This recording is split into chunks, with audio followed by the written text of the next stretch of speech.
Силно невреме го погоди Балканот. Црвен метеоаларм во делови од Словенија. Илјадници домови без електрична енергија, оштетени покриви и затворени училишта и градинки. Словенечките власти издадоа предупредување за лоши временски услови во десетици општини ширум државата. Регистрирани се ветрови со брзина од околу 140 км на час. Голем број патишта се блокирани од паднати дрвја, а повеќе од 15.000 луѓе останаа без електрична енергија. На северниот дел од земјата е прогласена црвена метеоролошка тревога, додека за останатите делови важи портокалово предупредување.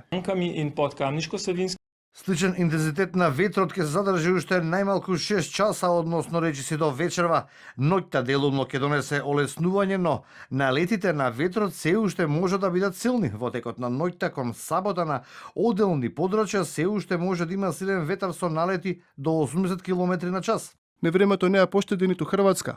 Неколку минат се повредени откако студен бран го зафати по големиот дел од државата. Обилни врнежи од снег се пријавени во Горски Котар и Лика, каде што беа воведени ограничувања за сообраќај на тешки возила поради зимски услови. Отпаднати дрва, оштетени се неколку трамвајски линии во Загреб.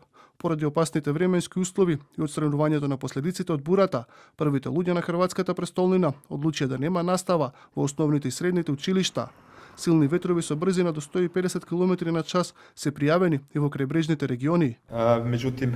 Околу 5 часот наутро, кога видовме дека бројот на интервенции и проблемите во сообраќајот се зголемуваат, а според последните прогнози дека ветрот нема да престане, туку само ќе засилува, министерот Фукс и јас донесовме одлука дека денес нема да има настава во основните и средните училишта во Загреб.